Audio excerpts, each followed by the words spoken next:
India and Pakistan have been enemies since the day they were born. Their rivalry isn't just about land. It's about religion, identity, revenge, and power. At the center of it all is a place called Kashmir, a beautiful region that both countries claim as their own. And it's also one of the most dangerous places on Earth. They've fought wars, launched airstrikes, and even stared down the barrel of nuclear weapons. Now in 2025, the tension is rising again. New attacks, new threats, and once again, the world is watching. Will peace ever come? Or is this a fight that will never end? Let's break down the history, the bloodshed, and the latest events that are bringing India and Pakistan closer to the edge again. When the British finally left India in August 1947, they left behind chaos.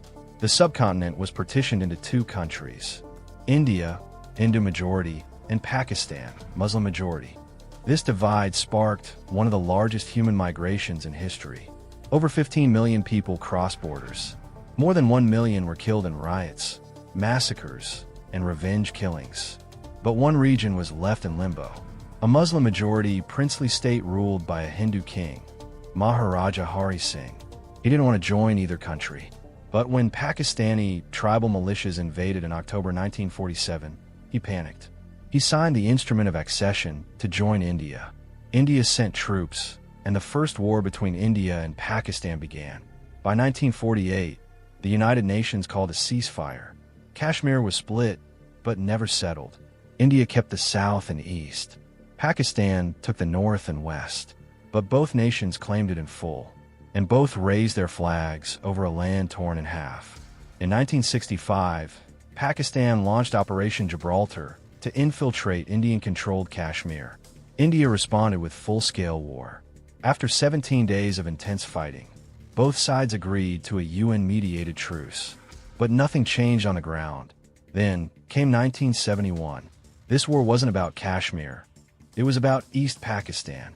After brutal suppression of Bengali independence movements by the Pakistani army, India intervened. The result? Pakistan was split in two, and the new nation of Bangladesh was born. It was India's biggest military victory and Pakistan's greatest national trauma. Even after both countries tested nuclear weapons in 1998, wars still returned. In May 1999, Pakistani soldiers and militants crossed the line of control and occupied strategic heights in Kargil, Indian territory. India launched Operation Vijay to drive them out. The war lasted over 2 months, with over 1,000 soldiers dead. Under international pressure, Pakistan backed down, but the damage was done. Trust was shattered again. In December 2001, 5 armed men attacked the Indian parliament in New Delhi. India blamed Lashkar-e-Taiba and Jaish-e-Mohammed, militant groups linked to Pakistan. Troops massed on both sides. Nuclear threats were exchanged, but war was narrowly avoided. In 2008, the world watched in horror as 10 Pakistani terrorists stormed Mumbai. Over 170 people were killed. The lone surviving attacker, Ajmal Kasab, was captured alive and confirmed his handlers were from Pakistan. This act of terror cemented Pakistan's reputation as a state sponsor of terrorism in the eyes of many Indians. Then, in 2016, militants attacked an Indian army base in Uri, Kashmir, killing 19 soldiers. India claimed it carried out surgical strikes across the border as retaliation.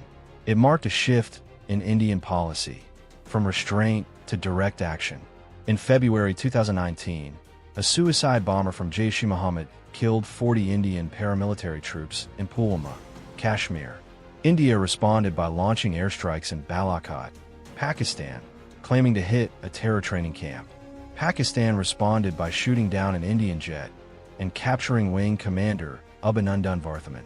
He was later released as a peace gesture, but the message was clear. Both countries were ready to fight. In the last year, tension has quietly crept back into the region. Since India revoked Article 370 in August 2019, ending Kashmir's special status, Pakistan has been ramping up diplomatic and military pressure. Skirmishes across the Lak have increased. Reports of new militant camps near the Pakistani side of Kashmir have surfaced. India has increased surveillance and drone operations.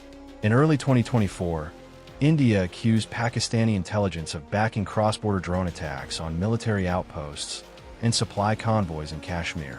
By March 2025, a mysterious bombing in Sopore, Jammu and Kashmir, killed 6 Indian soldiers.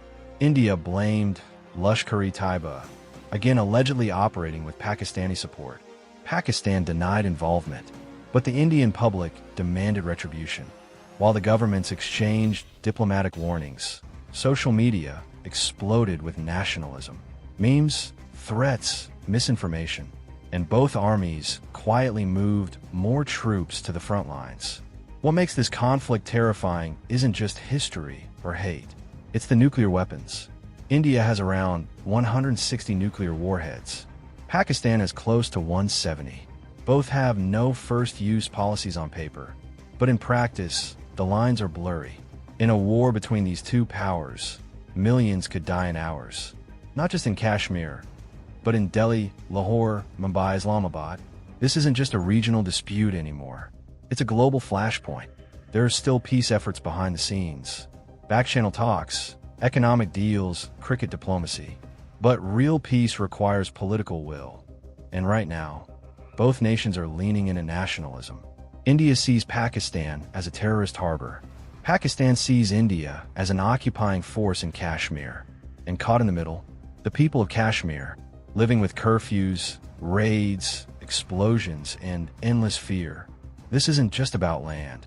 It's about identity, power, and revenge.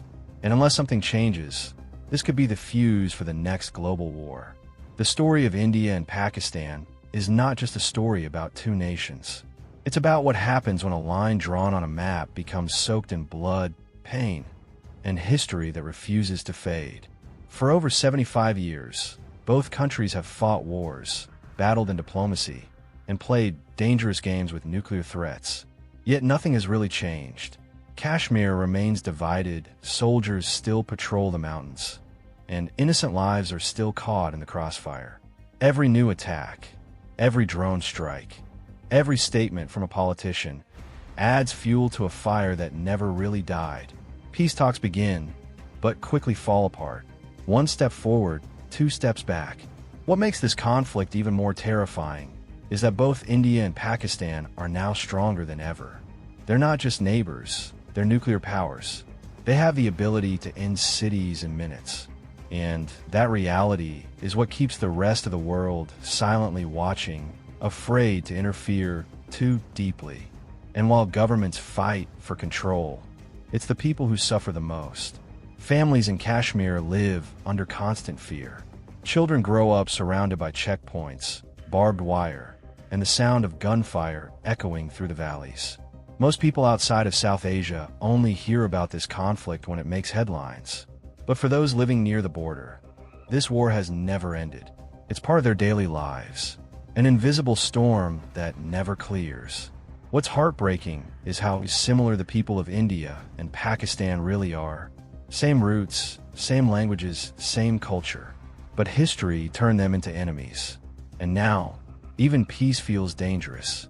The rise of social media has only made things worse. Misinformation spreads like wildfire. Fake news fuels anger. And nationalism turns regular people into warriors behind screens. Yet, somewhere in between the noise, there are still voices calling for peace. Voices that remember a time before the bombs, a time before the borders. So the question remains, will India and Pakistan ever move past this never-ending cycle?